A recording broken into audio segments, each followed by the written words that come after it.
अभी मैं वृंदावन में मौजूद हूँ। वृंदावन 84 कोस में फैली ब्रज भूमि का वह हिस्सा है जहाँ हर साल लाखों करोड़ों श्रद्धालु दर्शन के लिए आते हैं।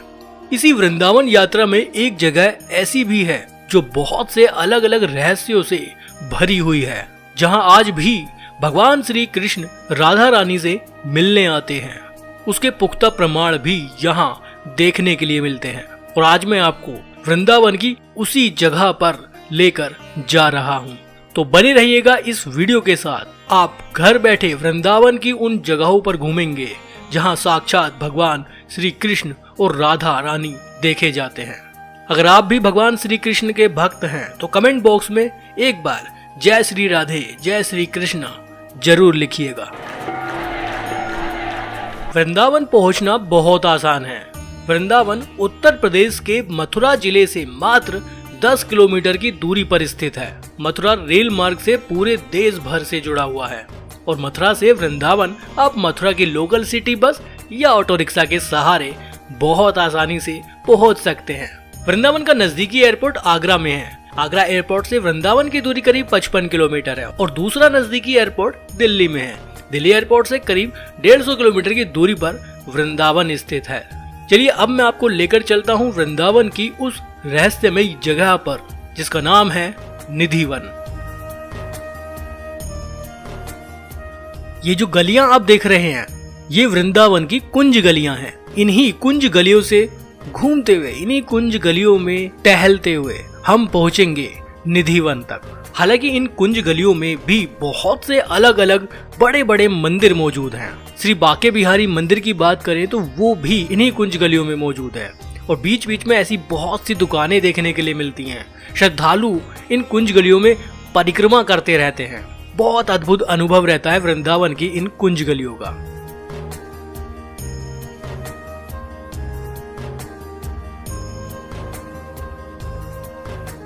ये जो सामने आप नजारा देख रहे हैं ये है साहाजी मंदिर। ये मंदिर भी बहुत खूबसूरत है और ठीक साहाजी मंदिर के सामने एक बोर्ड पर लिखा हुआ है निधिवन। इस रास्ते से हम लोग आए और सामने हम निधिवन के लिए जा रहे हैं। यहाँ हमेशा पूरे साल ऐसी ही भीड़ बनी रहती है, लेकिन कृष्ण जन्माष्टमी, राधा अष्टमी और होली के अवसर पर तो ये भीड़ कई गुना ज्यादा बढ़ जाती है। निधिवन को जाने वाला ये रास्ता भी बहुत संकरा रास्ता है। आसपास में काफी सारी फूल प्रसाद और भी बहुत सी दुकानें हैं। निधिवन के आसपास सड़क के किनारे साधु संत ऐसे ही बैठे रहते हैं। चलिए निधिवन के अंदर चलते हैं।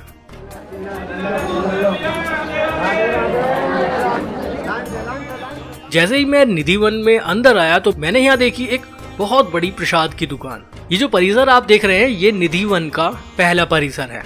यहाँ पर शूज स्टैंड भी बना हुआ है। आसपास में 2-3 प्रसाद की दुकानें भी बनी हुई हैं। यहाँ की दीवारों पर काफी कुछ लिखा हुआ है। ज्यादातर तो यहाँ यही लिखा गया है कि यहाँ पर आपको बंदरों से बहुत सावधान रहना पड़ेगा, क्योंकि यहाँ के बंदर बहुत खतरनाक है। वो आपकी आंखों का चश्मा, हाथ का पर्स, मोबाइल सब कुछ छीन कर ले जाते हैं। चलिए मंदिर के अंदर प्रवेश करते हैं। निधिवन के अंदर आपको लेकर चलते हैं। यह है निधिवन के अंदर का नजारा। लकड़ी के जाल से इस पूरे रास्ते को कवर किया गया है और इसके चारों तरफ निधिवन मौजूद है, जहां भगवान श्री कृष्ण राधा जी से मिलने आया करते थे। ये जो पेड़ आप देख रहे हैं, ज्यादातर निधिवन में पेड़ तुलसी के और मेहंदी के पेड़ हैं। इस जगह के बहुत अलग अलग रहस्य बने हुए हैं। ये तुलसी के पेड़ की एक डाल है। बताया जाता है कि यहाँ के तुलसी के पेड़ ऊपर से नीचे की तरफ बढ़ते हैं। उनकी डालियां जमीन की तरफ बढ़ती चली जाती हैं। यहाँ मुख्य 3 मंदिर हैं। अभी हम पहले मंदिर के पास पहुंच चुके हैं। इन डालियों के बारे में बताया जाता है कि ये यहाँ पर रात के वक्त आने वाली गोपियां हैं। निधिवन के मंदिर में शयन आरती करने के बाद सभी श्रद्धालुओं को बाहर निकालकर मंदिर और निधिवन क्षेत्र को करीब 7 तालों से बंद कर दिया जाता है। ताला बंद करने के पहले मंदिर में गर्भगृह में भगवान के लिए नीम की दातून, पान का बीड़ा, लड्डू और श्रृंगार का सामान रख दिया जाता है। रात में यहाँ कोई नहीं आता, लेकिन फिर भी आश्चर्य की बात है कि 7 तालों में बंद मंदिर को जब सुबह खोला जाता है तो पान चबाया हुआ, दातून की हुई, लड्डू खाया हुआ और श्रृंगार का सामान बिखरा हुआ मिलता है। कहते हैं कि इस मंदिर के दरवाजे अपने आप ही खुलकर बंद हो जाते हैं, लेकिन यह किसी ने नहीं देखा। हालांकि लोग इस संबंध में अपने अनुभव जरूर बताते हैं। मान्यता के अनुसार इस मंदिर को तानसेन के गुरु संत हरिदास ने अपने भजन से राधा कृष्ण के युग्म रूप को साक्षात प्रकट किया था। रात को यहाँ कोई नहीं आता। कहते हैं कि जिसने भी यहाँ रात को रुकने की कोशिश की या इस रहस्य को जानने की कोशिश की, वह सुबह बेसुध और आनंदित सा मिलता है। 2 या 3 दिन बाद उसकी मौत भी हो जाती है। शाम के बाद यह मंदिर बंद हो जाता है और यह भी कहा जाता है कि अगर यहाँ कोई छुपकर रासलीला देखता है तो अगले दिन पागल हो जाता है। रात में यहाँ कोई भी नहीं रुक सकता। स्थानीय लोगों के अनुसार ऐसा बरसों से होता आ रहा है। कुछ लोग इसे अंधविश्वास मानते हैं और कुछ लोग इसे श्री कृष्ण का चमत्कार मानते हैं। यह भी माना जाता है कि इस मंदिर में भगवान श्री कृष्ण स्वयं रोज रात को खुद शयन करने आते हैं। उनके सोने के लिए मंदिर के पुजारी रोज पलंग लगाते हैं और जिस पर साफ सुथरा बिस्तर और ऊपर चादर बिछाते हैं। लेकिन सुबह जब मंदिर को खोला जाता है तो सब कुछ अस्त व्यस्त देखने के लिए मिलता है। सबसे आश्चर्य की बात बताऊं आपको, यहाँ प्रतिदिन माखन मिश्री का प्रसाद चढ़ाया जाता है और जो बच जाता है उसे मंदिर में ही रख दिया जाता है। लेकिन सुबह तक वह प्रसाद भी समाप्त हो जाता है। ऐसा प्रतिदिन होता है। आखिर कौन खाता है वो प्रसाद? कहते हैं कि यहाँ तुलसी के 2 पौधे एक साथ लगे हुए हैं। रात के समय जब राधा रानी और भगवान श्री कृष्ण यहाँ आते हैं तो यही तुलसी के पौधे गोपियां बनकर उनके साथ नाचते हैं। इन तुलसी का भी एक पत्ता यहाँ से कोई नहीं ले जा सकता। जिसने भी गुपचुप इस कार्य को करने की कोशिश की उसे भारी आपदा का सामना करना पड़ा। यहाँ के आसपास के अधिकतर घरों में खिड़कियां नहीं हैं और जिनके घरों में हैं वो शाम की आरती के बाद खिड़कियां डर से बंद कर देते हैं। कोई मंदिर की दिशा में देखे नहीं, अन्यथा वह अंधा हो जाएगा। और कुछ घरों में खिड़कियों के सामने दीवार बना दी गई है। ये अद्भुत रहस्य निधिवन का बना हुआ है, जिसे देखने पूरे देश भर और पूरी दुनिया से रोजाना लाखों श्रद्धालु आते हैं। ये जो समाधियां आप देख रहे हैं, इसमें उन लोगों की समाधियां हैं जिन्होंने यहाँ पर पूजा अर्चना की, साक्षात भगवान श्री कृष्ण ने राधा जी को प्रकट किया। और लोग तो ये भी कहते हैं कि यहाँ पर उन लोगों की भी समाधि बनी हुई है जिन्होंने रात को यहाँ भगवान श्री कृष्ण और राधा रानी को देखने की कोशिश की। बहुत रहस्यमयी है ये निधिवन। निधिवन में 3 अलग अलग मंदिर हैं। ये जो मंदिर आप देख रहे हैं ये है बंसी चोरी राधा रानी मंदिर। इस जगह के बारे में मान्यता है कि यहाँ पर राधा रानी ने भगवान श्री कृष्ण की बंसी चुराई थी और यहाँ पर ये एक खूबसूरत मंदिर बन चुका है। निधिवन में मौजूद सभी मंदिरों में श्रद्धालु दर्शन करने के लिए आते हैं। यहाँ पर एक रंग महल भी मौजूद है। निधिवन में एक ललिता कुंड भी मौजूद है जिसमें सभी गोपियां स्नान करने आया करती थी।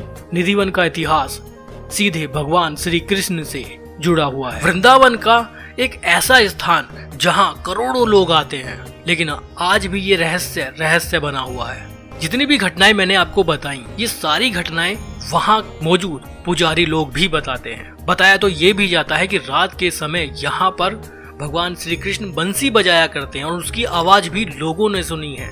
शायद यही कारण है कि यहाँ पूरे साल ऐसी ही भीड़ बनी रहती है। और निधिवन वो जगह है जो वृंदावन की सबसे ऐतिहासिक और भगवान श्री कृष्ण से सीधे तौर पर जुड़ी हुई है। ये निधिवन के आसपास का बाजार है। बाजार भी बहुत खूबसूरत है। कुंज गलियों में, पतली पतली गलियों में बना हुआ ये बाजार लोगों को अपनी ओर आकर्षित करता है। बाजार में श्रद्धालुओं के लिए सभी सुविधाएं मौजूद हैं। खाने पीने के लिए भी यहाँ पर अच्छे भोजन देखने के लिए मिल जाते हैं। मथुरा के फेमस पेड़े भी आप यहाँ से खरीद सकते हैं और दही पेड़े का प्रसाद भी ले सकते हैं। यहाँ पर आप मथुरा के प्रसिद्ध पूरी सब्जी, जिसे बिड़ई भी बोला जाता है, उसका स्वाद भी चख सकते हैं। वृंदावन में घूमने के लिए, वृंदावन में दर्शन करने के लिए 5000 से भी ज्यादा अलग अलग मंदिर हैं और यहाँ रोजाना एक नए अलग मंदिर का निर्माण शुरू हो जाता है।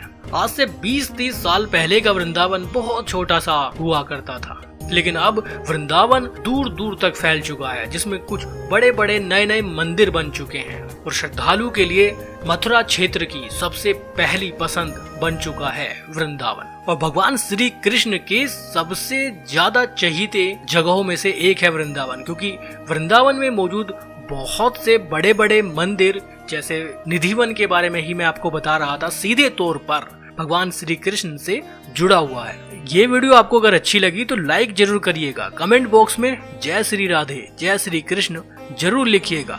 अगर आप भी मथुरा, वृंदावन, गोकुल, गोवर्धन, बरसाना या नंदगांव की कोई और वीडियो भी देखना चाहते हैं, वहां से जुड़ी कुछ और जानकारी जानना चाहते हैं तो कमेंट करके जरूर बताइए।